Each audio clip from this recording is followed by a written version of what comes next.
ನಮಸ್ಕಾರ. ಆರೋಗ್ಯವೇ ಭಾಗ್ಯ ವಿಶೇಷ ಕಾರ್ಯಕ್ರಮಕ್ಕೆ ಸ್ವಾಗತ. ನಾನು ದಿವೇಶ್ ಶ್ರೀದಾಸ್. ಆರೋಗ್ಯವೇ ಭಾಗ್ಯ ಅಂತ ಹೇಳ್ತೀವಿ, ಆದರೆ ಬದಲಾಗ್ತಾ ಇರುವಂತಹ ನಮ್ಮ ಜೀವನದ ಶೈಲಿಯಿಂದಾಗಿ ಸಾಕಷ್ಟು ಆರೋಗ್ಯದ ಸಮಸ್ಯೆ ಅನ್ನೋದು ಏರಿಕೆಯಾಗ್ತಾ ಇದೆ. ಅದರಲ್ಲೂ ಬಹಳ ಪ್ರಮುಖವಾಗಿ ನಾವು ನೋಡ್ತಾ ಹೋಗೋದಾದರೆ ಗ್ಯಾಸ್ಟ್ರೈಟಿಸ್ ಹಾಗೂ IBS ಸಮಸ್ಯೆ ಎಲ್ಲರನ್ನ ಕಾಡ್ತಾ ಇದೆ. ಹಾಗಾಗಿ ನಮ್ಮ ಇವತ್ತಿನ ಕಾರ್ಯಕ್ರಮದಲ್ಲಿ ಈ ಗ್ಯಾಸ್ಟ್ರೈಟಿಸ್ ಮತ್ತು IBS ಅಂದರೆ ಏನು, ಯಾಕೆ ಈ ಸಮಸ್ಯೆ ಉಂಟಾಗುತ್ತೆ, ಜೊತೆಗೆ ಇದಕ್ಕೆ ಇರುವಂತಹ ಪರಿಹಾರಗಳೇನು ಅಂತ ಹೇಳಿ ತಿಳಿದುಕೊಳ್ಳೋಣ. ಈ ಕುರಿತು ತಿಳಿಸಿಕೊಡಲು ಹೋಮಿಯೋಕೇರ್ ಇಂಟರ್ನ್ಯಾಷನಲ್ ತಜ್ಞ ವೈದ್ಯರಾಗಿರುವಂತಹ ಡಾಕ್ಟರ್ ರೇಷ್ಮಾ ಅವರು ಇವತ್ತು ನಮ್ಮ ಜೊತೆಗಿದ್ದಾರೆ. ಸೊ ಬನ್ನಿ ಅವರನ್ನ ಕಾರ್ಯಕ್ರಮಕ್ಕೆ ವೆಲ್ಕಮ್ ಮಾಡೋಣ. ನಮಸ್ತೆ ಡಾಕ್ಟರ್, ಕಾರ್ಯಕ್ರಮಕ್ಕೆ ಸ್ವಾಗತ. Thank you. ಎಸ್ ಡಾಕ್ಟರ್, ಇನ್ನು ಇತ್ತೀಚಿನ ದಿನಗಳಲ್ಲಿ ಗ್ಯಾಸ್ಟ್ರೈಟಿಸ್ ಹಾಗೂ IBS ಸಮಸ್ಯೆ ಎಲ್ಲರನ್ನ ಕಾಡ್ತಾ ಇದೆ. ಮೊದಲನೇದಾಗಿ ನಾವು ಗ್ಯಾಸ್ಟ್ರೈಟಿಸ್ ಕುರಿತಂತೆ ಮಾತನಾಡ್ತಾ ಹೋಗೋಣ. ಇನ್ನು ಸರಿಯಾದ ಸಮಯಕ್ಕೆ ಊಟವನ್ನು ಮಾಡಲಿಲ್ಲ ಅಂತ ಹೇಳಿದ್ರೆ ಗ್ಯಾಸ್ಟ್ರಿಕ್ ಕಾಡುತ್ತೆ ಅನ್ನೋದು ಒಂದು ಗೊತ್ತಿದೆ. ಹಾಗಾಗಿ ಅದೇ ಮೇನ್ ಕಾರಣನ ಅಥವಾ ಇನ್ನೂ ಏನೆಲ್ಲ ಕಾರಣಗಳಿಂದ ಗ್ಯಾಸ್ಟ್ರೈಟಿಸ್ ಉಂಟಾಗುತ್ತೆ? ಗ್ಯಾಸ್ಟ್ರೈಟಿಸ್ ಉಂಟಾಗೋದಕ್ಕೆ ಗ್ಯಾಸ್ಟ್ರೈಟಿಸ್ ಏನಂದ ಫಸ್ಟ್ ತಿಳ್ಕೊಳ್ಳೋಣ. ಇವಾಗ ಗ್ಯಾಸ್ಟ್ರೈಟಿಸ್ ಅಂದರೆ ನಮ್ಮದು ಹೊಟ್ಟೆ ಒಳಗಡೆದಲ್ಲಿ ಒಂದು ಲೈನಿಂಗ್ ಅಂತ ಇರುತ್ತೆ. ಸೊ ಆ ಲೈನಿಂಗ್ ನಾರ್ಮಲಿ ಏನು ಹೇಳೋದಂದರೆ ಹೆಲ್ದಿಯಾಗಿರೋ ಒಬ್ಬರದ್ರಲ್ಲಿ ಆ ಲೈನಿಂಗ್ ತುಂಬ ಥಿಕ್ಕಾಗಿ ಹೆಲ್ದಿಯಾಗಿರುವಂಥದ್ದು. ಸೊ ಅದರಲ್ಲಿ ಏನಾಗುತ್ತೆ ಅಂದರೆ ನಾವು ಏನು ಊಟ ತಿಂದ್ರೂ ಎಲ್ಲ ಕರೆಕ್ಟಾಗಿ ಡೈಜೆಷನ್ ಆಗುವಂಥದ್ದು, ಎವ್ರಿಥಿಂಗ್ ಲೈಕ್ ಎಲ್ಲನೂ ಪ್ರಾಪರಾಗಿ ನಡೆಯುತ್ತೆ. ಇವಾಗ ನೀವು ಹೇಳೋ ಪ್ರಕಾರ ಇವಾಗ ಸರಿಯಾಗಿ ಊಟ ಮಾಡ್ತಾ ಇಲ್ಲ, ಹಾಗೆ ಎಲ್ಲ ಬಂದಾಗ ಆ ಒಂದು ಲೈನಿಂಗ್ಗೆ ಇರಿಟೇಷನ್ ಆಗುತ್ತೆ. ಸೊ ಹಾಗೆ ನಾವು ಆ ಒಂದು ಇರಿಟೇಷನ್ ಆಗಿ ನಮ್ಮ ಹೊಟ್ಟೆಯಲ್ಲಿ ಏನಾದರೂ ಪ್ರಾಬ್ಲಮ್ ಬರ್ತಾ ಇದೆ ಅಂದರೆ ನಾವು ಅದಕ್ಕೆ ಗ್ಯಾಸ್ಟ್ರೈಟಿಸ್ ಅಂತ ಹೇಳೋದು. ಇವಾಗ ಟೈಮಿಗೆ ಊಟ ಮಾಡ್ತಾ ಇಲ್ಲ ಅಂದರೆ ನಮ್ಮ ಬಾಡಿಯಲ್ಲಿ ಒಂದು ಸಿರ್ಕಾಡಿಯನ್ ರಿಥಮ್ ಅಂತ ಒಂದಿರುತ್ತೆ. ಸಿರ್ಕಾಡಿಯನ್ ರಿಥಮ್ ಏನಂತ ನೋಡೋಣ. ಇವಾಗ ನಾವು ಬೆಳಗ್ಗೆ ಎದ್ದೊಳ್ತೀವಿ, ಬೆಳಗ್ಗೆ ಒಂದು 8 o'clock 7 o'clock ಹಾಗೆ ಎದ್ದೊಳಿಸ್ತೀವಿ. ಆಮೇಲೆ ನಾವು ಹಲ್ಲು ಉಜ್ತೀವಿ, ಮತ್ತು ನಮ್ಮದು ದಿನಚರ್ಯಗಳನ್ನ ನಾವು ಮಾಡ್ತೀವಿ. ಆಮೇಲೆ ನಾವು ಬೆಳಿಗ್ಗೆ ಒಂದು 8 o'clock 8:30 ಹಾಗೆ ನಮ್ಮದು ತಿಂಡಿ ತಿಂತೀವಿ ನಾವು. ಸೊ ತಿಂಡಿ ತಿಂತೀವಿ, ಮತ್ತು ಮಧ್ಯಾಹ್ನನೂ ಹಾಗೆ ಲೈಕ್ ಟೈಮ್ಲಿ ಊಟ ನಾವು ಏನು ಹೇಳೋದು ಪ್ರಾಕ್ಟೀಸ್ ಮಾಡಿದರೆ ಆ ಒಂದು ಪರ್ಟಿಕ್ಯುಲರ್ ಟೈಮಿಗೆ ನಮ್ಮ ಹೊಟ್ಟೆಯಲ್ಲಿ ಹೈಡ್ರೋಕ್ಲೋರಿಕ್ ಆ್ಯಸಿಡ್ ಅಂತ ಒಂದಿದೆ, ದಹನ ರಸ ಅಂತ ಹೇಳ್ತೀನಿ. ಈ ರಸನ ಪ್ರೊಡ್ಯೂಸ್ ಆಗುತ್ತೆ, ಉತ್ಪತ್ತಿ ಆಗುತ್ತೆ. ಸೊ ಇವಾಗ ನೀವು ಟೈಮಿಗೆ ಊಟ ಮಾಡ್ತಾ ಇದೆ ಅಂದರೆ ಆ ಒಂದು ರಸ ಬಂದು ನಾವು ತಿನ್ನೋ ಫುಡ್ ಐಟಮ್ಸ್ ಏನೆಲ್ಲ ಇದ್ರಿ ಅಂತ ಅದನ್ನು ಪ್ರಾಪರಾಗಿ ಡೈಜೆಸ್ಟ್ ಮಾಡುವಂಥದ್ದು ಆ ಒಂದು ಪ್ರಾಸೆಸ್ನ ಕ್ಲಿಯರಾಗಿ ಕರೆಕ್ಟಾಗಿ ಮಾಡುತ್ತೆ. ಇವಾಗ ನೀವು ಟೈಮಿಗೆ ಊಟ ಮಾಡ್ತಾ ಇಲ್ಲ. ಇವಾಗ ಟೈಮಿಗೆ ಅಂದರೆ ಇವಾಗ ನೀವು ಬೆಳಿಗ್ಗೆ ನಿಮಗೆ ತಿನ್ನಲಿಕ್ಕೆ ಆಗಿಲ್ಲ. ಕೆಲವರು ಏನಂದರೆ ನೈಟ್ ಶಿಫ್ಟ್ ಇರುತ್ತೆ, ಅವರು ಇವಾಗ ಬಂದು ಬೆಳಿಗ್ಗೆ ಲೈಕ್ 2 o'clock 3ಗೆ ಹಾಗೆ ಬಂದು ಮಲ್ಕೊಂಡಿರ್ತಾರೆ. ಆಮೇಲೆ ಅವರು ಮಧ್ಯಾಹ್ನಕ್ಕೆ ಎದ್ದೊಳ್ಳೋದು ಅಂದರೆ ಒಂದು ಬೈ 1 o'clock 2 o'clock ಹಾಗೆ. ಕೆಲವರು ಏನಂದರೆ ಈವ್ನಿಂಗ್ಗೆ ಎದ್ದೊಳ್ಳೋರು ಇದ್ದಾರೆ. ಸೊ ಅವರಲ್ಲಿ ಹೇಗೆ ಆಗುತ್ತೆ ಅಂದರೆ ಈ ಒಂದು ರಸ ಬಂದು ಉತ್ಪತ್ತಿ ಆಗುತ್ತೆ, ಬಟ್ ಏನಂದರೆ ಡೈಜೆಸ್ಟ್ ಮಾಡಲಿಕ್ಕೆ ಏನೂ ಇರಲ್ಲ ಅಂತ ಏನು ಹೇಳೋದಂದರೆ ನಮ್ಮದು ಆ ಒಂದು ಪರ್ಟಿಕ್ಯುಲರ್ ಕೋಶಗಳನ್ನ ಇಟ್ ವಿಲ್ ಅಟ್ಯಾಕ್ ಮಾಡುತ್ತೆ. ಸೊ ಹಾಗೆ ಏನಾಗುತ್ತೆ, ನಮಗೆ ಹೊಟ್ಟೆ ಉರಿ ಆಗುವಂಥದ್ದು, ಆಮೇಲೆ ಹೊಟ್ಟೆ ನೋವು ಬರುವಂಥದ್ದು, ಏನು ತಿಂದ್ರೂ ನಮಗೆ ಗ್ಯಾಸ್ ಫಾರ್ಮ್ ಆಗುವಂಥದ್ದು. ಸೊ ಈ ರೀತಿ ಇರುವ ಸಿಂಪ್ಟಮ್ಸ್, ರೋಗ ಲಕ್ಷಣಗಳನ್ನ ನಾವು ನೋಡ್ಬೋದು. ಸೊ ಅದಕ್ಕೆ ಇವಾಗ ಟೈಮ್ಲಿ ಊಟ ಮಾಡಲಿಲ್ಲ ಅಂತಂದರೆ ಅದೊಂದು ಕಾರಣವಾಗುತ್ತೆ ಈ ರೀತಿ ಗ್ಯಾಸ್ಟ್ರೈಟಿಸ್ ಉಂಟಾಗೋದಕ್ಕೆ. ಆಮೇಲೆ ರೀಸನ್ಸ್ ಬೇರೆ ನೋಡಿದರೆ ಒಂದು ಏಜ್ ಒಂದು ಫ್ಯಾಕ್ಟರ್ ಇರುತ್ತೆ. ಯಾಕೆಂದರೆ ಚಿಕ್ಕ ಏಜಲ್ಲಿ ಇದ್ದವರಲ್ಲಿ ಎಲ್ಲ ಟೈಮಿಗೆ ಊಟ ಮಾಡಿ ನಾವು ನಮ್ಮದು ಏನು ಹೇಳೋದು ಗ್ಯಾಸ್ಟ್ರಿಕ್ ಫಾರ್ಮ್ ಆಗೋ ಫುಡ್ ಐಟಮ್ಸ್ ಎಲ್ಲ ಅವಾಯ್ಡ್ ಮಾಡಿ ಚೆನ್ನಾಗಿ ಹೆಲ್ದಿ ಫುಡ್ನ ತೆಗೋತಾ ಇದ್ದೀರಿ ಅಂದರೆ ಅವರಿಗೆ ಗ್ಯಾಸ್ಟ್ರೈಟಿಸ್ ಫಾರ್ಮ್ ಆಗೋದಕ್ಕೆ ತುಂಬ ಲೈಕ್ ರೈರ್ ಆಗಿ ಫಾರ್ಮ್ ಆಗೋದು. ಆಮೇಲೆ ಓಲ್ಡ್ ಏಜ್ ಆಗ್ತಾ ಲೈಕ್ ಇನ್ನೂ ಸ್ವಲ್ಪ ದೊಡ್ಡವರಾಗ್ತಾ ಅಂದರೆ ಮೇ ಬಿ 50s ಇರಲಿ 60s ಇರಲಿ, ಆ ಒಂದು ಟೈಮಲ್ಲಿ ಏನಾಗುತ್ತೆ ನಮ್ಮದು ಹೊಟ್ಟೆಯಲ್ಲಿರೋ ಆ ಒಂದು ಲೈನಿಂಗ್ ಇದೆ ಅಂತ ಮ್ಯೂಕಸ್ ಲೈನಿಂಗ್ ಇರುತ್ತೆ, ಅದು ಏಜ್ ಆಗ್ತಾ ಲೈನಿಂಗ್ ಬಂದು ತಿನ್ನಾಗುತ್ತೆ. ಸೊ ಅವರಲ್ಲಿ ಕೂಡ ನಮಗೆ ಗ್ಯಾಸ್ಟ್ರೈಟಿಸ್ ಸಮಸ್ಯೆಗಳನ್ನ ಸ್ವಲ್ಪ ಏಜ್ ಆಗ್ತಾ ನಾವು ನೋಡ್ಬೋದು. ಆಮೇಲೆ ಇನ್ಫೆಕ್ಷನ್ಸ್ ಇರ್ಬೋದು, ಅದಕ್ಕೆ ಬ್ಯಾಕ್ಟೀರಿಯಲ್ ಇನ್ಫೆಕ್ಷನ್ಸ್ ಅಂತ. ಈ ಬ್ಯಾಕ್ಟೀರಿಯಲ್ ಇನ್ಫೆಕ್ಷನ್ಸಲ್ಲಿ ಹೇಗೆ ಅಂದರೆ H. pylori ಅಂತ ಒಂದು ಬ್ಯಾಕ್ಟೀರಿಯಾ ನಮ್ಮ ಹೊಟ್ಟೆ ಒಳಗಡೆ ಇರುತ್ತೆ. ಸೊ ನಾರ್ಮಲ್ ಆಗಿ ಅದು ನಮ್ಮದು ಫ್ಲೋರಾ ಅಂದರೆ ನಮ್ಮದು ನಾರ್ಮಲ್ ಗಟ್ ಹೆಲ್ತ್ಗೆ H. pylori ಸ್ವಲ್ಪ ಒಳ್ಳೇದಂದನೇ ಹೇಳೋದು. ಬಟ್ ಈ ನಡುವೆ ಸ್ವಲ್ಪ ರಿಸರ್ಚ್ ಎಲ್ಲ ಬಂದಾಗ ಏನಾಯ್ತಂದರೆ ಈ H. pylori ಸ್ವಲ್ಪ ಜಾಸ್ತಿ ಆದರೆ ನಮ್ಮ ಹೊಟ್ಟೆ ಒಳಗಡೆ ಈ ಒಂದು ಪರ್ಟಿಕ್ಯುಲರ್ ಇನ್ಫೆಕ್ಷನಿಂದ ನಮಗೆ ಗ್ಯಾಸ್ಟ್ರೈಟಿಸ್ ಉಂಟಾಗುವಂಥದ್ದು. ಆಮೇಲೆ ಇನ್ನೊಂದು ಆಟೋ ಇಮ್ಯೂನ್ ಕಂಡೀಷನಿಂದ ಕೂಡ ಬರುತ್ತೆ. ಆಟೋ ಇಮ್ಯೂನ್ ಗ್ಯಾಸ್ಟ್ರೈಟಿಸ್ ಹೇಗೆ ಆಗುತ್ತೆ ಅಂದರೆ ಇವಾಗ ನಾವು ನಮ್ಮ ಬಾಡಿಯಲ್ಲಿನೇ ಆಟೋ ಇಮ್ಯೂನ್ ಕಂಡೀಷನ್ ಹೇಗಾಗುತ್ತೆ, ನಮ್ಮದು ಓನ್ ಕೋಶಗಳನ್ನ ಅದು ಮೇ ಬಿ ನಮ್ಮದು ಸ್ಕಿನ್ ಸೆಲ್ ಇರಲಿ, ನಮ್ಮದು ಮಂಡಿಯಲ್ಲಿ ನೀ ಜಾಯಿಂಟಲ್ಲಿ ಇರೋ ಕಾರ್ಟ್ಲೇಜ್ ಇರಲಿ, ಸೊ ನಮ್ಮದು ಹೊಟ್ಟೆಯಲ್ಲಿರುವ ಲೈನಿಂಗ್ ಅಥವಾ ಮ್ಯೂಕಸ್ ಲೈನಿಂಗ್ ಇರಲಿ. ಸೊ ಆಟೋ ಇಮ್ಯೂನ್ ಕಂಡೀಷನಲ್ಲಿ ನಮ್ಮದು ಓನ್ ಸೆಲ್ಸನ್ನು ನಮ್ಮದು ಡಿಫೆನ್ಸಿವ್ ಸೆಲ್ಸಿಗೆ ಗೊತ್ತಾಗ್ದಲೇ ಸಾಯಿಸ್ಬಿಡುತ್ತೆ. ಸೊ ಹಾಗೆ ನಮ್ಮದು ಹೊಟ್ಟೆ ಒಳಗಡೆ ಇರುವ ಅಂಥ ಲೈನಿಂಗ್ನ ಸಾಯಿಸಿಬಿಟ್ಟು ನಮಗೆ ಆಟೋ ಇಮ್ಯೂನ್ ಗ್ಯಾಸ್ಟ್ರೈಟಿಸ್ ಕೂಡ ಫಾರ್ಮ್ ಆಗ್ಬೋದು. ಸೊ ರೋಗ ಲಕ್ಷಣಗಳೆಲ್ಲ ನಾವು ನೋಡಿದರೆ ಎಲ್ಲರೂ ಆಲ್ಮೋಸ್ಟ್ ಸೇಮೇ ಇರುತ್ತೆ. ಹೆಂಗೆ ಆಗುತ್ತೆ, ಹೊಟ್ಟೆ ನೋವಿರುತ್ತೆ, ಆಮೇಲೆ ಹೊಟ್ಟೆಯಲ್ಲಿ ಉರಿ ಆಗುವಂಥದ್ದು, ಏನಾದರೂ ಫುಡ್ಡೆಲ್ಲ ತಿಂದರೆ ನಮಗೆ ಹೊಟ್ಟೆಯೆಲ್ಲ ಸಿಕ್ಕಾಪಟ್ಟ ಉರಿ ಬರುತ್ತೆ, ಆಮೇಲೆ ತೇಗ್ ಬರುವಂಥದ್ದು, ಆಮೇಲೆ ಗ್ಯಾಸ್ ಫಾರ್ಮ್ ಆಗುವಂಥದ್ದು, ಕೆಲವು ಟೈಮಿಗೆ ಅವರಿಗೆ ಲೂಸ್ ಮೋಷನ್ಸ್ ಉಂಟಾಗೋದಕ್ಕೆ ಅಥವಾ ಕಾನ್ಸ್ಟಿಪೇಷನ್ ಅಥವಾ ಬಂಧನೆ ಆಗೋದಕ್ಕೆ ಈ ರೀತಿ ಇರೋ ಸಿಂಪ್ಟಮ್ಸನ್ನು ಕೂಡ ನಾವು ನೋಡ್ಬೋದು. ಓಕೆ ಡಾಕ್ಟರ್, ಇನ್ನು ಗ್ಯಾಸ್ಟ್ರೈಟಿಸ್ ಅಂತ ಹೇಳಿದ್ರೆ ಪ್ರತಿಯೊಬ್ಬರಿಗೂ ಕೂಡ ಎಕ್ಸ್ಪೀರಿಯನ್ಸ್ ಆಗಿರುತ್ತೆ. ಆದರೆ IBS ಅಂದರೆ ಏನು ಅಂತ ಹೇಳಿ ಈ ಕುರಿತು ತಿಳಿಸ್ಕೊಡೋದಾದರೆ? IBS ಅಂತ ನೋಡಿದರೆ IBS ಇವಾಗ ಎಲ್ಲರಲ್ಲಿನೂ ಬರಬೇಕು ಅಂತ ಇಲ್ಲ. ಯಾಕೆ ಅಂದರೆ IBS ಒಂದು ಮಾನಸಿಕ ಸಂತುಲನೆ. ಅಂದರೆ ಇವಾಗ ನಮ್ಮದು ತುಂಬ ಸ್ಟ್ರೆಸ್ ಇದೆ, ತುಂಬ ಸ್ಟ್ರೈನ್ ಇದೆ, ಈ ನಡುವೆ ಏನಾಯ್ತು ಅಂದರೆ ಎಲ್ಲರಿಗೆ ತುಂಬ ಸ್ಟ್ರೆಸ್ ತಗೋತಾರೆ. ಈಸಿಲಿ ದೇ ವಿಲ್ ಗೆಟ್ ಏನು ಹೇಳೋದು, ಟೆನ್ಷನ್ ಆಗೋದಾಗಲಿ ಸ್ಟ್ರೆಸ್ ಆಗೋದಾಗಲಿ ತುಂಬ ಬೇಗನೆ ಆಗುತ್ತೆ. ಸೊ ಇದರಿಂದ ನಮಗೆ ಏನಾಗುತ್ತೆ ಅಂದರೆ ಈ ರೀತಿ ಇರಿಟೇಬಲ್ ಬವಲ್ ಸಿಂಡ್ರೋಮ್ನ ಬರ್ಬೋದು. ಇದಕ್ಕೆ ಒಂದು ಮೇನ್ ಕಾರಣನೇ ನೋಡಿದರೆ ಸ್ಟ್ರೆಸ್ಸೇ ಇರುತ್ತೆ. ಸ್ಟ್ರೆಸ್ ರಿಲೇಟೆಡ್ ಆಗಿ ಬರುವಂಥ ಕಾಯಿಲೆ ಇದು IBS. ಇವಾಗ ನೀವು ಚೆನ್ನಾಗಿದ್ದೀವಿ, ನಿಮ್ಮ ಮೈಂಡೆಲ್ಲ ತುಂಬ ಕ್ಲಿಯರ್ ಆಗಿದೆ, ಟೆನ್ಷನ್ ಇಲ್ಲ, ಟೆನ್ಷನ್ ಇರುತ್ತೆ, ಬಟ್ ಏನಂದರೆ ನಮ್ಮದು ಒಂದು ಥ್ರೆಶೋಲ್ಡ್ ಇರುತ್ತೆ ನಮಗೆ, ಅದರಿಂದ ಅಷ್ಟೇ ಇರುತ್ತೆ, ಅದನ್ನು ಜಾಸ್ತಿ ದಾಂಡಲ್ಲ. ಸೊ ಆವಾಗ ನಾರ್ಮಲಿ ಎಲ್ಲರಿಗೆ ಟೆನ್ಷನ್, ಅದೇ ಇವಾಗ ಎಲ್ಲರಿಗೆ ಇರುತ್ತೆ, ನಿಮಗೆಲ್ಲರಿಗೆ ಟೆನ್ಷನ್ ಇರುತ್ತೆ, ಬಟ್ ಏನಂದರೆ ನಮ್ಮದು ಥ್ರೆಶೋಲ್ಡ್ ಅಂತ ಒಂದಿರುತ್ತೆ, ಅದನ್ನು ದಾಂಡಿದರೆ ಮಾತ್ರ ಆ ಒಂದು ಸ್ಟ್ರೆಸ್ಸಿಂದ ನಮಗೆ ಈ ರೀತಿ ಕಾಯಿಲೆಗಳು ಬರುವಂಥದ್ದು. ಸೊ ಈ ಒಂದು IBS ಅಲ್ಲಿ ಕೂಡ ಇದೇ ರೀತಿ ಸ್ಟ್ರೆಸ್ ರಿಲೇಟೆಡ್ ಆಗಿ ಜಾಸ್ತಿ ಬರುವಂಥದ್ದು. ಸೊ ಇದರಲ್ಲಿ ಕೂಡ ಹೇಗೆ ಆಗುತ್ತೆ ಅಂದರೆ ಅದು ಹೆಸರಲ್ಲಿನೇ ಇದೆ ಇರಿಟೇಬಲ್ ಬವಲ್ ಅಂತ. ಅಂದರೆ ಇವಾಗ ನಾವು ಊಟ ಮಾಡಿದ್ದೀವಿ, ತಿಂಡಿ ತಿಂತೀವಿ, ತಕ್ಷಣವಾಗಿಯೇ ನಮಗೆ ಮೋಷನ್ ಹೋಗಬೇಕು ಹಾಗೆ ಫೀಲ್ ಆಗುತ್ತೆ. ಯಾಕೆ ಅಂದರೆ ಅದು ಪ್ರಾಪರಾಗಿ ಡೈಜೆಸ್ಟ್ ಆಗಲ್ಲ. ಯಾಕೆ ಅಂದರೆ ಇವಾಗ ಕೆಲವರಿಗೆ ಅದು ಲೂಸ್ ಸ್ಟೂಲ್ಸ್ ಆಗಿರ್ಬೋದು, ಕೆಲವರಿಗೆ ಅದು ಕಾನ್ಸ್ಟಿಪೇಷನ್ ಆಗಿಯೂ ಇರ್ಬೋದು, ಮಲಬಂಧನೆ ಕೂಡ ಇರ್ಬೋದು. ಇವಾಗ ಮಲಬಂಧನೆ ಹೇಗೆ ಆಗುತ್ತೆ ಅಂದರೆ ಮೋಷನೇ ಪಾಸ್ ಮಾಡಲ್ಲ ಅಂತ ಒಂದು ಕಂಡೀಷನ್ ಇರುತ್ತೆ. ಲೂಸ್ ಸ್ಟೂಲ್ಸ್ ಹೇಗೆ ಆಗುತ್ತೆ, ಇವಾಗ ತಿಂಡಿ ತಿಂದಿದ್ದೀವಿ, ತಕ್ಷಣವೇ ನಾವು ಮೋಷನ್ ಹೋಗಬೇಕು, ಅಟ್ ಎ ಟೈಮ್ ನಾವು ಒಂದು 4 ಟೈಮ್ಸ್ ಎಲ್ಲ ನಾವು ಹೋಗಬೇಕು ಅಂತ ಅನಿಸುತ್ತೆ. ಯಾಕೆ ಅಂದರೆ ನಾವು ತಿಂದಿರೋ ಆ ಒಂದು ಫುಡ್ ಐಟಮ್ ನಮ್ಮ ಹೊಟ್ಟೆಯಿಂದ ಕಂಪ್ಲೀಟಾಗಿ ವಾಶೌಟ್ ಆಗಬೇಕು. ಸೊ ಆ ರೀತಿ 4 ಟೈಮ್ಸ್ 5 ಟೈಮ್ಸ್ ಎಲ್ಲ ನಮಗೆ ಸ್ವಲ್ಪ ಲೂಸ್ ಸ್ಟೂಲ್ಸ್ ಥರ ಇರ್ಬೋದು. ಇವಾಗ ಊಟ ಮಾಡಿದ್ರೂ ಹಾಗೆ, ಚಾಯ್ ಏನು ಸ್ವಲ್ಪವಾಗಿ ಏನು ತಿಂದ್ರೂ ನಮಗೆ ಒಂದು ಇರಿಟೇಷನ್ ಆಗುತ್ತೆ, ನಮಗೆ ಮೋಷನ್ ಹೋಗಬೇಕು ಅಂತ ಅನಿಸುತ್ತೆ. ಸೊ ಈ ಒಂದು ರೀತಿಯಲ್ಲಿ ಹೆಸರಲ್ಲಿ ಇರೋ ಥರ ಇರಿಟೇಬಲ್ ಆಗುತ್ತೆ, ನಮ್ಮ ಬವಲ್ಸ್ ಬಂದು ತುಂಬ ಇರಿಟೇಬಲ್ ಆಗುತ್ತೆ. ಸೊ ಇದರಲ್ಲಿ ಮೇಯ್ನಾಗಿ ನಮ್ಮದು ಇಂಟೆಸ್ಟೈನ್ಸಲ್ಲಿ ಎಫೆಕ್ಟ್ ಆಗುವಂಥದ್ದು. ಸೊ ಅದಕ್ಕೆ ನಮಗೆ ಆ ರೀತಿ ಇಂಟೆಸ್ಟೈನಲ್ಲಿ ಎಫೆಕ್ಟ್ ಆಗುವಂಥದ್ದು, ಹಾಗೆ ಲೂಸ್ ಸ್ಟೂಲ್ಸ್ ಅಥವಾ ಕಾನ್ಸ್ಟಿಪೇಷನ್ ಥರ ಸಿಂಪ್ಟಮ್ಸ್ನ ನಾವು ನೋಡ್ಬೋದು. ಆಮೇಲೆ ಹೇಗೆ ಆಗುತ್ತೆ ಅಂದರೆ ವೆಯ್ಟ್ ಲಾಸ್ನ ನಾವು ಮೇಯ್ನಾಗಿ ನೋಡ್ಬೋದು.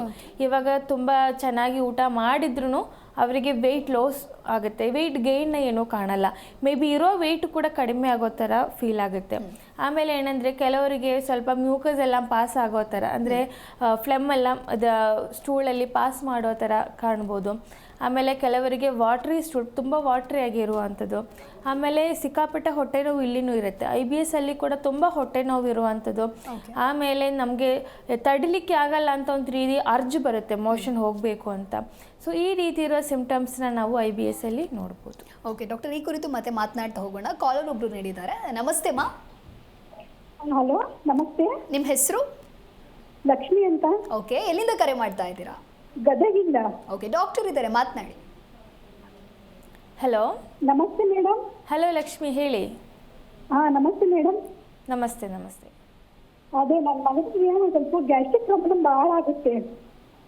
ಓಕೆ, ಯಾವಾಗಿಂದ ಇದೆ? ಅವನಿಗೆ ಆಗಲಿ 4-5 ವರ್ಷದಿಂದನೂ ಇದೆ ಇದು. 4 to 5 years. ಬೆಳಗ್ಗೆ ಟಿಫನ್ ಮಾಡಿದ್ರೂ ಆಗಲ್ಲ, ಮಧ್ಯಾಹ್ನ ಊಟ ಮಾಡಿದ್ರೂ ಜಲ್ದಿ ಗ್ಯಾಸ್ಟ್ರಿಕ್ ಆಗಿಬಿಡುತ್ತೆ. ಆಮೇಲೆ ತಲೆನೋವು. ಓಕೆ, ಇವಾಗ ಅವರು ಕೆಲಸ ಮಾಡ್ತಾ ಇದ್ದೀರಾ? ನಮ್ಮ ಹುಡುಗನ ಮಾಡ್ತೀನಿ, ಮೇಕಪ್ ಆರ್ಟಿಸ್ಟ್ ಅವನು. ಮೇಕಪ್ ಆರ್ಟಿಸ್ಟ್ ಅವರು ಟೈಮಿಗೆಲ್ಲ ಊಟ ಮಾಡ್ತಾ ಇದ್ದೀರಾ? ಹಾ ಬೆಳಗ್ಗೆ ನಾಷ್ಟ ಮಾಡ್ತಾನೆ, ಮಧ್ಯಾಹ್ನ ಊಟ ಮಾಡ್ತಾನೆ, ರಾತ್ರಿ ಕರೆಕ್ಟ್ ಊಟ ಮಾಡ್ತಾನೆ. ಅದು ಜಲ್ದಿನೇ ಗ್ಯಾಸ್ ಆಗ್ಬಿಡುತ್ತೆ ಅವನಿಗೆ ಊಟ ಮಾಡಿದ ತಕ್ಷಣನೇ. ಓಕೆ. ಅವರಿಗೆ ಇದು ಟ್ರೀಟ್ಮೆಂಟ್ ಏನಾದರೂ ತಗೊಂಡಿದ್ದೀರಾ ಮುಂಚೆ ಇದಕ್ಕೆ ಎಲ್ಲ? ಹಾ ತೋರಿಸಿದ್ರು ಅಷ್ಟಕ್ಕಷ್ಟೇ ಮೇಡಮ್. ಮಾತ್ರೆ ತಗೊಂಡಾಗ ಅಷ್ಟೇ ಆರಾಮಿರ್ತಾನೆ, ಮತ್ತೆ ಹಂಗೆ ಆಗುತ್ತೆ ಅವನಿಗೆ.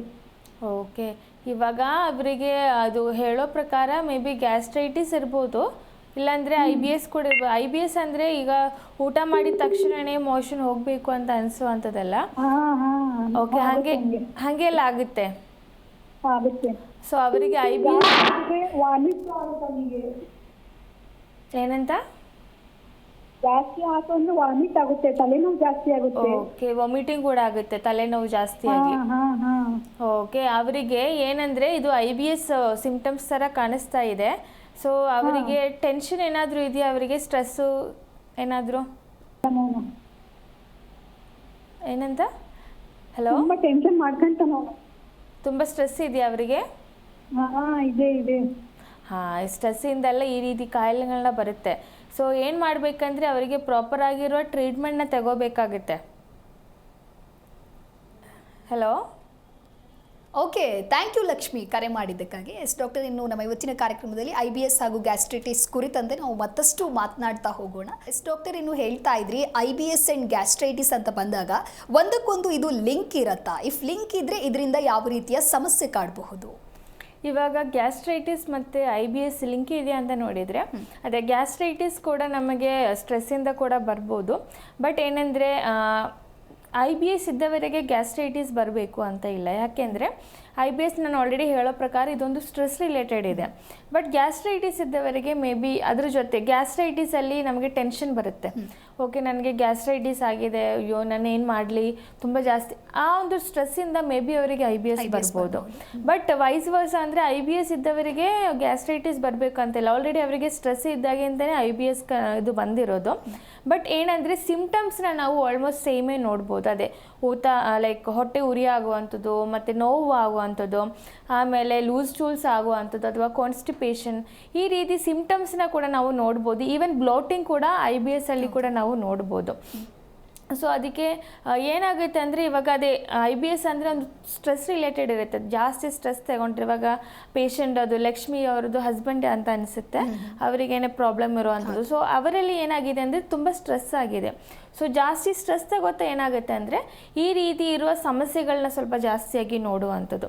ಅಂದರೆ ಲೂಸ್ ಟೂಲ್ಸ್ ಆಗಲಿ, ಸೊ ಅವರಲ್ಲಿ ಮೇ ಬಿ ವೆಯ್ಟ್ ಲಾಸ್ ಕೂಡ ಇರ್ಬೋದು. ಸೊ ಅದು ನಾವು ಸರಿ ಮಾತಾಡಲಿಕ್ಕೆ ಆಗಲಿಲ್ಲ, ಮೇ ಬಿ ಆ ಪೇಷಂಟಿಗೆ ವೆಯ್ಟ್ ಲಾಸ್ ಕೂಡ ಇರ್ಬೋದು. ಸೊ ಅದಕ್ಕೆ ಈ ಒಂದು IBS ಇದ್ದವರಲ್ಲಿ ಗ್ಯಾಸ್ಟ್ರೈಟಿಸ್ ಬರಬೇಕು ಅಂತ ಇಲ್ಲ. ಬಟ್ ಗ್ಯಾಸ್ಟ್ರೈಟಿಸ್ ಇದ್ದವರಲ್ಲಿ IBSನ ಡೆಫಿನೆಟಾಗಿ ನಾವು ನೋಡ್ಬೋದು. ಓಕೆ ಡಾಕ್ಟರ್, ಇನ್ನು ಹೋಮಿಯೋ ಕೇರ್ನಲ್ಲಿ ಗ್ಯಾಸ್ಟ್ರೈಟಿಸ್ ಮತ್ತು IBSಗೆ ಯಾವ ರೀತಿಯ ಟ್ರೀಟ್ಮೆಂಟನ್ನು ನೀಡ್ತೀರಾ? ಇವಾಗ ಅದೇ IBS ಮತ್ತು ಗ್ಯಾಸ್ಟ್ರೈಟಿಸ್ ಎರಡಕ್ಕೇನು ನಾವು ಜೊತೆ ಟ್ರೀಟ್ಮೆಂಟ್ ಅದು ಮಾಡಿದರೆ, ಇವಾಗ ಒಬ್ಬರು ಲೈಕ್ ಪೇಷಂಟಿಗೆ ಈ ರೀತಿ IBS ಬರಲಿಕ್ಕೆ ನಾನು ಆಲ್ರೆಡಿ ಹೇಳಿದ್ದೆ, ಮೇ ಬಿ ಮೆಂಟಲ್ ಟ್ರಾಮಾ ಇರ್ಬೋದು, ಸ್ಟ್ರೆಸ್ ಇರ್ಬೋದು. ಸೊ ಏನಂದರೆ ನಾವು ಪೇಷಂಟ್ ಯಾರು ಬಂದ್ರೂ ಅವರ ಜೊತೆ ಚೆನ್ನಾಗಿ ಮಾತಾಡಬೇಕು.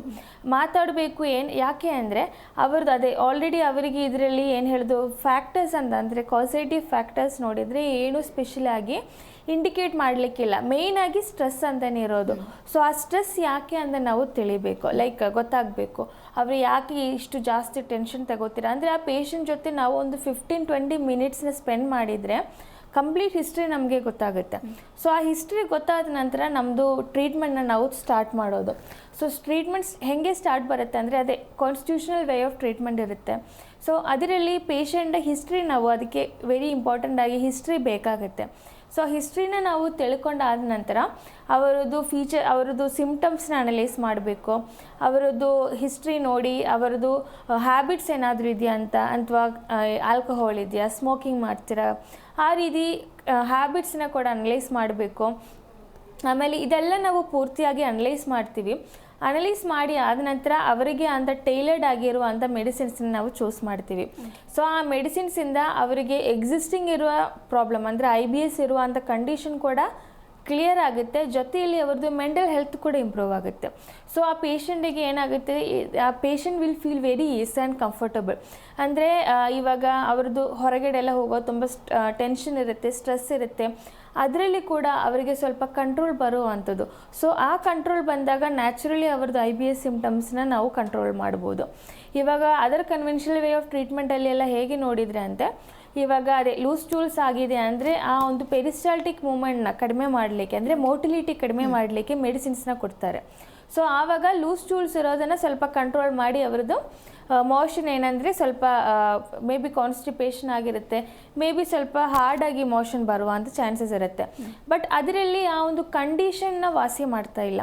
It is treating only symptom. ಆ ಸಿಮ್ಟಮ್ನ ಅವರು ಕಂಟ್ರೋಲ್ ಮಾಡ್ತಾ ಇರೋದಷ್ಟೇ.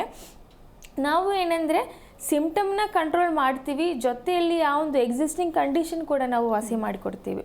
ಸೊ ಅವರಲ್ಲಿ ರಿಕರೆನ್ಸ್ ಇರುವಂಥ ಚಾನ್ಸಸ್ ಕೂಡ ತುಂಬ ಕಡಿಮೆ ಆಗಿರುತ್ತೆ. ಸೊ ಅದಕ್ಕೆ ಹೋಮಿಯೋಕೇರ್ ಟ್ರೀಟ್ಮೆಂಟ್ನ ನಾವು ಎಕ್ಸಾಕ್ಟಾಗಿ ನೋಡಿದರೆ ಕಾನ್ಸ್ಟಿಟ್ಯೂಷನಲ್ ವೇ ಆಫ್ ಟ್ರೀಟ್ಮೆಂಟ್ ಇರುತ್ತೆ, ಅದರಲ್ಲಿ ರಿಕರೆನ್ಸ್ ಇರಲ್ಲ, ಸಿಮ್ಟಮ್ಸ್ ಕೂಡ ಕಡಿಮೆ ಆಗ್ತಾ, ಅವ್ರದ್ದು ಕಂಡೀಷನ್ ಕೂಡ ಕಡಿಮೆ ಆಗ್ತಾ ಬರುತ್ತೆ. ಹಾಗೆ ಅವ್ರದ್ದು ಜನರಲ್ ಹೆಲ್ತ್ ಕೂಡ ಇಂಪ್ರೂವ್ ಆಗುತ್ತೆ. ಆ ರೀತಿ ಮೆಡಿಸಿನ್ಸ್ನ ನಾವು ಕೊಡ್ತೀವಿ. ಓಕೆ ಡಾಕ್ಟರ್, ಇನ್ನು ಗ್ಯಾಸ್ಟ್ರಿಕ್ ಬಂದಿದೆ ಅಂದ ತಕ್ಷಣ ಡೈರೆಕ್ಟಾಗಿ ಮೆಡಿಕಲಿಗೆ ಹೋಗ್ತಾರೆ, ಟ್ಯಾಬ್ಲೆಟ್ಸ್ಗಳನ್ನು ತಗೊಳ್ತಾರೆ. ಡಾಕ್ಟರ್ನ ಕನ್ಸಲ್ಟ್ ಮಾಡದೆ ಈ ರೀತಿಯಾಗಿ ಟ್ಯಾಬ್ಲೆಟ್ ಸೇವನೆ ಮಾಡೋದು ಮುಂದಿನ ದಿನಗಳಲ್ಲಿ ಯಾವ ರೀತಿ ಎಫೆಕ್ಟ್ ಆಗುತ್ತೆ ಅನ್ನೋದಾಗಿ?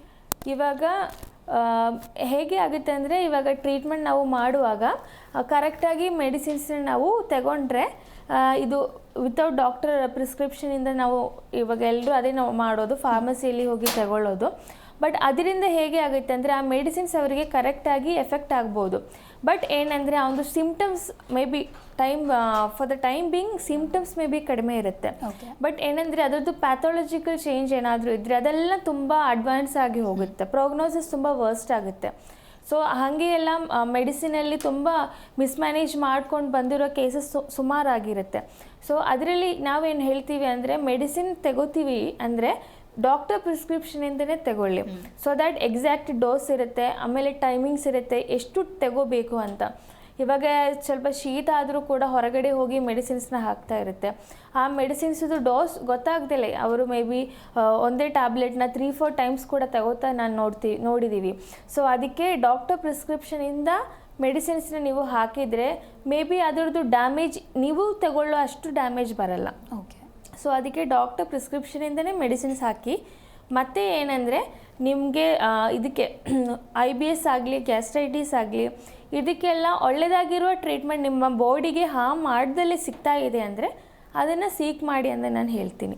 ಸೊ ದ್ಯಾಟ್ ಫರ್ದರ್ ಡ್ಯಾಮೇಜ್ ಕೂಡ ಪ್ರಿವೆಂಟ್ ಆಗುತ್ತೆ, ಎಕ್ಸಿಸ್ಟಿಂಗ್ ಸಿಮ್ಟಮ್ಸ್ ಕೂಡ ಇಂಪ್ರೂವ್ ಆಗುತ್ತೆ ಆವಾಗ. ಓಕೆ ಡಾಕ್ಟರ್, ಇನ್ನು ಈ ಗ್ಯಾಸ್ಟ್ರೈಟಿಸ್ ಅಥವಾ IBS ಸಮಸ್ಯೆ ಒಂದೇ ಅಂತಲ್ಲ, ಇತ್ತೀಚಿನ ದಿನಗಳಲ್ಲಿ ಯಾವುದೇ ಸಮಸ್ಯೆ ನಮ್ಮನ್ನು ಕಾಡ್ತಾ ಇದೆ ಅಂತ ಹೇಳಿದ್ರೆ ಅದಕ್ಕೆ ಪ್ರಮುಖ ಕಾರಣ ನಮ್ಮ ಜೀವನ ಶೈಲಿ ಅಂತ ಹೇಳ್ಬೋದು. ಸೊ ನಮ್ಮ ಲೈಫ್ ಸ್ಟೈಲ್ ಯಾವ ರೀತಿ ಇರಬೇಕು, ಜೊತೆಗೆ ಯಾವ ಸಮಯಕ್ಕೆ ನಾವು ಯಾವ ಆಹಾರವನ್ನು ಸೇವನೆ ಮಾಡಿದ್ರೆ ಗ್ಯಾಸ್ಟ್ರಿಕ್ ಬರದಂತೆ ನಾವು ತಡೆಗಟ್ಟಬಹುದು? ಇವಾಗ ಅದೇ ಗ್ಯಾಸ್ಟ್ರೈಟಿಸ್ ಸಮಸ್ಯೆಯಲ್ಲಿ ಮೇಯ್ನಾಗಿ ನಾವು ಡಯಟ್ನ ತುಂಬ ಇಂಪಾರ್ಟೆಂಟ್ ಆಗಿರುವಂಥ ಪಾರ್ಟ್ ಅದು ಮಾಡ್ತೀವಿ. ಹೇಗೆ ಅಂದರೆ ಫಸ್ಟ್ ಆ್ಯಂಡ್ ಫಾರ್ಮೋಸ್ಟ್ ಟೈಮಿಗೆ ಊಟ ಮಾಡುವಂಥದ್ದು. ಇವಾಗ ನೀವು ನೈಟ್ ಶಿಫ್ಟ್ ಮಾಡಲಿ, ಡೇ ಶಿಫ್ಟ್ ಮಾಡಲಿ, ಏನಾದ್ರೂ ನೀವು ಟೈಮಿಗೆ ಊಟ ಮಾಡಲಿಕ್ಕೆ ಅಭ್ಯಾಸ ಮಾಡಬೇಕು. ಸೊ ದ್ಯಾಟ್ ಏನಾಗುತ್ತೆ, ನಮ್ಮದು ಗಟ್ ಕೂಡ ಅಷ್ಟೊಂದಾಗಿ ಇಂಪ್ರೂವ್ಮೆಂಟ್ ಬರುತ್ತೆ, ಜೊತೆಯಲ್ಲಿ ಫುಡ್ಡದು ಡೈಜೆಷನ್ ಪ್ರಾಪರ್ ಆಗುತ್ತೆ. ಡೈಜೆಷನ್ ಪ್ರಾಪರ್ ಆದರೆ ನಮ್ಮದು ಮೋಷನ್ ಕ್ಲಿಯರ್ ಆಗುತ್ತೆ. ಕೆಲವರಿಗೆ ಏನಾಗುತ್ತೆ ಅಂದರೆ ಟೈಮಿಗೆ ಊಟ ಮಾಡಲ್ಲ, ನೀರು ಚೆನ್ನಾಗಿ ಕುಡಿಯಲ್ಲ. ಸೊ ಹಾಗೆಲ್ಲ ಬಂದಾಗ ಅವರಿಗೆ ಕಾನ್ಸ್ಟಿಪೇಷನ್ ಥರ ಇರೋ ಸಮಸ್ಯೆಗಳನ್ನ ನಾವು ನೋಡುತ್ತೆ ಜಾಸ್ತಿಯಾಗಿ. ಸೊ ಈ ರೀತಿ ಕಾನ್ಸ್ಟಿಪೇಷನ್ ಆಗಿದ್ದರೆ ಮತ್ತೆ ಅದರದ್ದು ಸೈಡ್ ಎಫೆಕ್ಟ್ಸ್ ಆಗಿ ಅವರಿಗೆ ಹೆಮರೋಯಿಡ್ಸ್ ಬರ್ಬೋದು, ಫಿಶರ್ ಬರ್ಬೋದು. ಸೊ ಈ ರೀತಿ ಅದರದ್ದು ಏನು ಹೇಳೋದು ಟೈಲೆಂಟಾಗಿ ಈ ರೀತಿ ಇರೋ ಕಾಂಪ್ಲಿಕೇಶನ್ಸ್ನ ನಾವು ನೋಡ್ಬೋದು. ಸೊ ಅದಕ್ಕೆ ಟೈಮಲ್ಲಿ ಊಟ ಮಾಡಿ ಚೆನ್ನಾಗಿ ನಾವು ನೀರನ್ನ ಕೂಡ ಕುಡಿದ್ರೆ ನಮ್ಮದು ಎಕ್ಸಿಸ್ಟಿಂಗ್ ಕಂಡೀಷನ್ ಏನಾದರೂ ಕೂಡ ನಮ್ಮದು ಸ್ವಲ್ಪ ಹೊತ್ತಾಗಿ ನಾವು ಅದನ್ನು ಮ್ಯಾನೇಜ್ ಮಾಡ್ತಾ ಹೋಗ್ಬೋದು. ಆಮೇಲೆ ಏನಂದರೆ ಯಾವ ಫುಡ್ಡಲ್ಲಿ ಜಾಸ್ತಿಯಾಗಿ ತಗೋಬೇಕು, ಏನೆಲ್ಲ ಫುಡ್ ತಗೋಬೇಕು ಅಂತ. ಇವಾಗ ನಾವು ಜಾಸ್ತಿಯಾಗಿ ಫ್ರೂಟ್ಸ್ ಆ್ಯಂಡ್ ವೆಜಿಟೇಬಲ್ಸ್ನ ನಾವು ಜಾಸ್ತಿಯಾಗಿ ಕನ್ಸ್ಯೂಮ್ ಮಾಡಲಿಕ್ಕೆ ನೋಡಬೇಕು. ಆಮೇಲೆ ಏನಂದರೆ ಒಂದು ದಿನಕ್ಕೆ ಒಂದು ಆ್ಯಪಲ್ ತಿನ್ಬೋದು. ಆಮೇಲೆ ಸಿಟ್ರಸ್ ಫ್ರೂಟ್ಸ್ನ ಸ್ವಲ್ಪ ಕಡಿಮೆ ಮಾಡಲಿಕ್ಕೆ ಹೇಳ್ತೀನಿ. ಯಾಕೆ ಅಂದರೆ ಇದು ಸ್ವಲ್ಪ ಹುಳಿ ಜಾಸ್ತಿ ಆಗಿರುತ್ತೆ. ಅದರಿಂದ ನಮ್ಮ ಹೊಟ್ಟೆಗೆ ಈ ಎಕ್ಸಿಸ್ಟಿಂಗ್ ಕಂಡೀಷನ್ ಇದ್ದವರಿಗೆ ಈ ಹುಳಿ ಐಟಮ್ಸ್ನ ಸ್ವಲ್ಪ ಜಾಸ್ತಿಯಾಗಿ ನಾವು ತಗೊಂಡ್ರೆ ಅದು ಇನ್ನೂ ಇರಿಟೇಷನ್ ಆಗಲಿಕ್ಕೆ ಇರುತ್ತೆ. ಅದೇ ರೀತಿ ಸ್ವಲ್ಪ ಖಾರ ಜಾಸ್ತಿ ಇದ್ದ ಫುಡ್ ಐಟಮ್ಸ್ ಕೂಡ ಸ್ವಲ್ಪ ಅವಾಯ್ಡ್ ಮಾಡಲಿಕ್ಕೆ ಹೇಳ್ತೀನಿ. ಯಾಕೆಂದರೆ ಕಂಪ್ಲೀಟ್ ಅವಾಯ್ಡ್ ಮಾಡಲಿಕ್ಕೆಲ್ಲ, ಫಾರ್ ದ ಟೈಮ್ ಬೀಯಿಂಗ್ ನಾವು ಅವಾಯ್ಡ್ ಮಾಡಲಿಕ್ಕೆ ಹೇಳ್ತೀನಿ. ಯಾಕೆ ಅಂದರೆ ನಮ್ಮದು ಮೆಡಿಸಿನ್ಸ್ ಇದ್ದಾಗ ಆಲ್ರೆಡಿ ಅದು ಇಂಪ್ರೂವ್ಮೆಂಟ್ ಬರುತ್ತೆ ಸೊ ದಟ್ ಇವೆಂಚುಲಿ ನಾವು ಆ ಫುಡ್ನ ಇಂಟ್ರೊಡ್ಯೂಸ್ ತಿರ್ಗಾ ಮಾಡ್ಬೋದು. ಸೊ ಅದಕ್ಕೆ ಫಾರ್ ದ ಟೈಮ್ ಬೀಯಿಂಗ್ ಖಾರ ಇರೋ ಫುಡ್ ಐಟಮ್ಸ್ ಆಮೇಲೆ ಹುಳಿ ಇರೋ ಐಟಮ್ಸ್ನ ಸ್ವಲ್ಪ ಕಂಟ್ರೋಲ್ ಮಾಡಲಿಕ್ಕೆ ಹೇಳ್ತೀವಿ. ಆಮೇಲೆ ಏನಂದರೆ ಜಾಸ್ತಿಯಾಗಿ ನೀರಿನ ಅಂಶ ಇದು ಕನ್ಸ್ಯೂಮ್ ಮಾಡಲಿಕ್ಕೆ ಹೇಳ್ತೀವಿ. ಆಮೇಲೆ ಫ್ರೂಟ್ಸ್ ಆ್ಯಂಡ್ ವೆಜಿಟೇಬಲ್ಸ್ನ ಜಾಸ್ತಿ ತಿನ್ನಲಿಕ್ಕೆ ಹೇಳ್ತೀವಿ.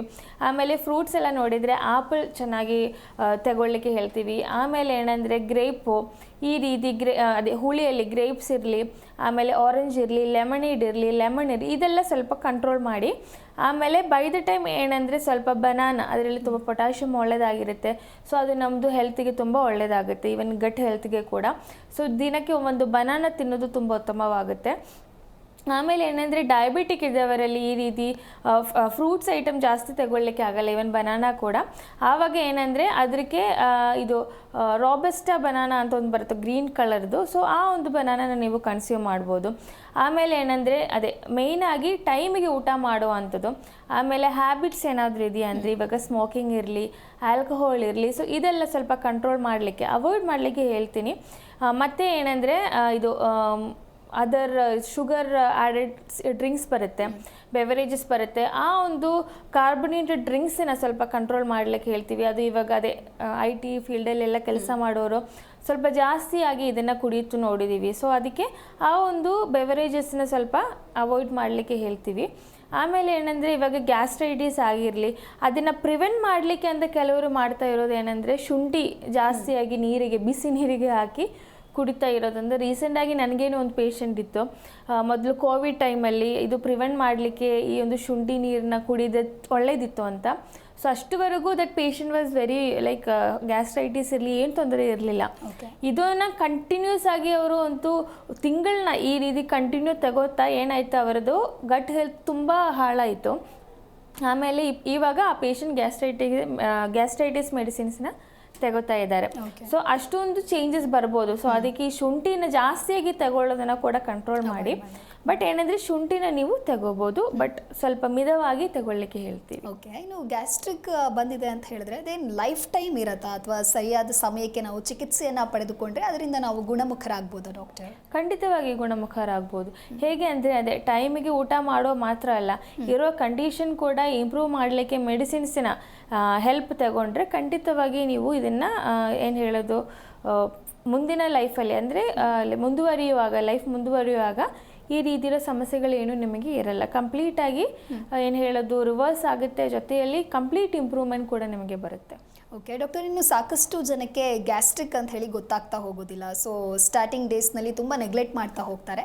ಇನ್ನು ಇದರ ಪರಿಣಾಮವಾಗಿ ಏನೆಲ್ಲ ಎಫೆಕ್ಟ್ಗಳನ್ನ ಅವರು ಫೇಸ್ ಮಾಡಬೇಕಾಗತ್ತೆ? ಇವಾಗ ಅದೇ ಗ್ಯಾಸ್ಟ್ರೈಟಿಸಲ್ಲಿ ಕಾಂಪ್ಲಿಕೇಶನ್ ಜಾಸ್ತಿಯಾಗಿ ಕಾಣ್ಬೋದು.